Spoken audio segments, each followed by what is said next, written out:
Hello and welcome. Today we've got Lloyd Brunson, and today we are going to be discussing the Supreme Courts versus the lower courts regarding the cases and bringing sovereignty and transparency to the people and fair votes, free elections. Now, just before we begin, you can subscribe to my Instagram channel at nicholas.veniamin, where you can follow all my daily news reels. Lloyd, thank you so much for joining me. How are you and what have you been up to? It's great to be here. I had a great time in Las Vegas at a couple of Trump events. I was a volunteer at one of them and was able to connect with a couple of people. I'm going to, I hopefully will have an opportunity to give presidential candidates time to talk to my TikTok viewers about the Constitution. And so I have the first one, and I've uploaded that. That's available with Vivek. How do you say his name? I think it's Vivek Ramsway, I think. Vivek Ramaswamy, or I think something, yeah. Yeah. So he was great. He said something about the Constitution, then he held up my book, said he would read it, because my book gets into the Federal Reserve System and it talks about things that no presidential candidates have ever talked about. So that was fun doing that. And then I'm working with Juan to launch this new letter campaign that's going to be much more than a letter campaign. People can still go to lloydbrunson.com, and those letters are still valuable and important as the momentum builds up, and especially with this new campaign that's going to be an actual petition for redress of grievances that every single person can individually sign and add their own words to it, demanding that the court not just take another look at the Brunson cases, but the other original jurisdiction cases that have been delivered to the Supreme Court that they've ignored, but they have a constitutional duty to hear. So with enough awareness, enough people saying, hey, you need to do something, we believe strongly that the court, with enough public awareness and public opinion, that the court will do the right thing. But obviously they haven't. It should have gone to the legislators when there's a dispute. They have the last final word, don't they? The legislators. Well, the state, that's the issue, is the state legislators were supposed to be in control of those electoral votes, and they weren't, because Democrats, I guess, had gone in and with lawsuits changed that and created an inaccurate and sometimes fraudulent voting system. And so the legislators have the states have brought some lawsuits to the Supreme Court, where the Supreme Court were required to hear, and instead they didn't hear them. And I've been saying from the get-go that it's about public awareness. We have 85,000 people that have sent us letters and sent us letters, copies of what they've sent to the Supreme Court. And that's not enough. We need America to wake up and get behind a real campaign to not just pressure the Supreme Court and the government, but to show support and demand that America is waking up, and we want them to do the right thing. We want them to keep their oath and not violate their oath. And so this new campaign, hopefully it'll be online within the next couple of weeks, but it'll be at lloydbrunson.com. But the letter campaign right now that is there is still important and still a part of this whole push for the court to do the right thing. Now, obviously, because the courts didn't do the right thing, as it was supposed to go down to the state legislators to decide, this obviously has been recorded as to what's happened and what process they took. So would you say that's evidence in itself that they committed fraud? Well, it's evidence that they didn't do the right thing, that's for sure. But just because they deny a hearing in a conference does not mean it's dead. CNN and MSN and Newsweek might want you to believe that when they advertise to the world that another Supreme Court case affecting Trump, the Brunson case, was killed. Well, it's not killed. It's still, it's still there for them to do something about. But I just want to reiterate, they really can't do the right thing until they have enough support from we, the people. We work for them. And if they don't feel like the people are supporting an incredibly a powerful decision that would have a tremendous effect on the direction this country is going, I can see through their minds, I think, that they would need public support to do this. And it takes 4 of them to vote for a hearing. But if 4 of them are in favor of a positive outcome and they don't want to lose in a hearing, they would vote against it. They would say, no, let's not do it until we have the majority. And they can take any case, any petition off the shelf, especially a Rule 11, which mine is. Mine is the first Rule 11 petition for writ of certiorari ever allowed to be filed by the Supreme Court by someone representing themselves, which was me. I'm the petitioner. And the first since the 70s. And in the 70s, it was the U.S. government. So it's really about America waking up in order for the court, for the government to do the right thing. And until we as America wake up, I don't think it can happen. But with this new campaign, I think America is going to wake up, because I think we're going to see some strong mainstream media, conservative media support.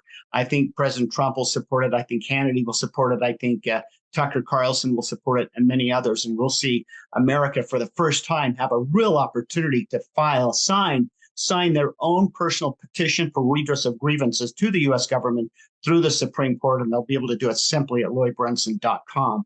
And so that's the goal. Hopefully we'll have that new petition. It'll show some of those cases and what we're talking about. Hopefully we'll have it online on that website within the next couple of weeks. I'll be in Hawaii with 107 working on that more on the 24th. Maybe we'll have it done before then. We'll see. Now, what kind of systems and steps do you think we should be taking to prevent election fraud and preventing anyone else in the future getting involved with, committing crimes and stealing the election? What types of systems should we have in place to give the people that confidence of fairness? Well, some of the states are really making a lot of progress. Texas is making a lot of progress, and other states and other areas are getting rid of the machines. We've got to get rid of the mail-in ballots. We can't do that. And we've got to make it paper ballots. And even at the caucus level, where there's some states where they actually have state nominating conventions where they have electronic voting, and that needs to be done away with. I ran for U.S. Senate in 2012, and my campaign manager in Utah went to the event the day before to show these new clickers and how they would work. And they were trying them out. They were being demonstrated, and they were going to the wrong candidate the day before. And they said, oh, we'll have that fixed by the next day. Well, they shouldn't exist. And so there's some real serious problems with the parties in different states, and Utah needs to get its act together. And so they need to be told, and I'm going to do what I can to tell these delegates to make sure they take a picture of the serial number on the back of their clicker and then trace it and make sure that their votes went to the proper candidate. Because I had reports that they were clicking for me and it was going to another candidate. So things like that need to be fixed. We really need to get involved and get rid of the paper ballots, get rid of the machines, and get rid of this mail-in voter where they just send them to every address that there is and asking for them to be honest and send it back if that person isn't there. That's really bad. And people are doing a lot to fix that. Absolutely. Now, I strongly suspect that Donald Trump was very aware that they were going to commit fraud in 2020. Now, do you believe that Donald Trump took any type of precaution to prevent this from happening? That's a good question. I don't know. I think he trusted people. He trusted Mike Pence. Mike Pence did not have to say, we're going to open the envelopes. They didn't have to open those. They could have said there's 6 envelopes that we need to send back to the states and make sure that the legislators approve them, instead of the courts. And so he expected some people to do the right thing, and they didn't do the right thing. And he was shocked. He was stunned. And even the 10-day pause, and that's what the Brunson lawsuit is about, the 10-day pause. If they had taken a 10-day pause, it had happened before in the history of voting. If they had done that, it wouldn't have slowed down the process of being sworn in at all. And then they have all these complaints about election deniers. Well, it's like, don't complain about election deniers when you refuse a 10-day pause to investigate more thoroughly what the attack was on this country. And that's what it was. It was a mountain of evidence that this country had been attacked, and not guns and bullets and blood, but through our very sensitive and critically important voting system. To be attacked that way is the most insidious but most effective way for an enemy, whether it's domestic or foreign, to compromise the security of this great constitutional republic. And so they should have been investigated. And hopefully we'll get this all straightened out. With God's help, we will. Do you think in the future when we vote again, and of course we should get rid of mail-in and we should have paper ballots, do you think that it could be a good idea, and this could be a possibility, that we should have watermarks that cannot be replicated embedded in the paper ballots so that we know which ones are authentic? I think that's a great idea, and make sure that the ID of the voters, and then maybe extend some time and make it easier for people to show up and vote, and not have a very limited amount of time for people to show up in person and vote. And so a lot more emphasis needs to be put on making it secure and honest. And it has been a weakness that has allowed corruption to get in and still our election. And we use the word act of war. The result is the same as an act of war. If you have domestic or non-domestic foreign entities that get control of your election system, then it's a bloodless war with the same outcome, you have their leader put in place. And so it's a very serious matter that everyone needs to be aware of. And I love President Trump saying that if he were president, when he becomes president again, he will pass a law requiring candidates to take a constitutional study kind of test to ensure that we are at least voting for someone that has sworn and knowingly knows that the Constitution is about limited government and limited powers and other things as well. So it's about education. Thomas Jefferson said the true corrective for constitutional abuse is education. So we need to educate our politicians, and we need to educate us, we, the people, in the Constitution, the fundamentals of it, and hold our representatives' feet to the fire. Absolutely. No, I 100% agree. Now, you mentioned you're working with Juan Savin, who I've interviewed many times in the past, who's amazing, who I like very much and respect very dearly. I know, you can't say too much, but what's his position in all of this? Well, he's a key. He is actually working with me on the letter campaign. He is the one that created the letter campaign to begin with, and it's hands off. He doesn't have any. He doesn't supervise or have any input or anything like that. He just created the concept, and volunteers took over and ran with it.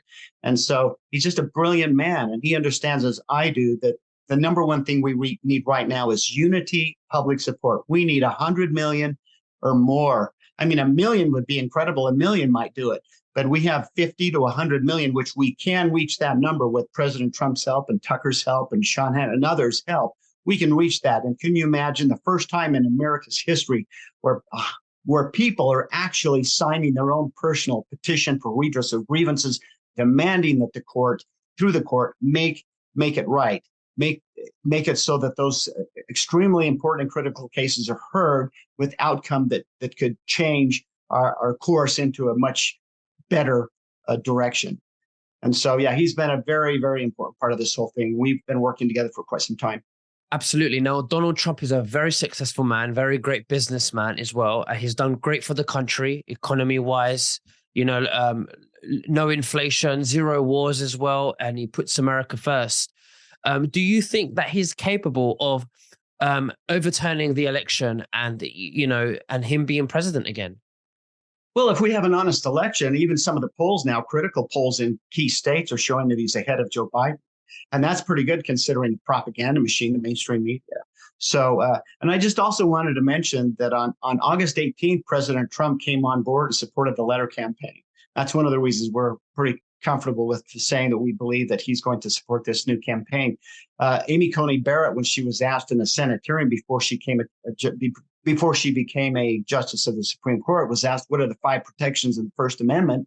And she forgot petition for redress of grievances. And that's symbolic. America has forgot. It's like the Achilles heel in a way. It's like here we wake up to this and we use that protected right to go to the courts and go to the government through the courts and get them to do the right thing and change this horrific direction that we're headed right here with this mess that's been created with the weaknesses in our election system.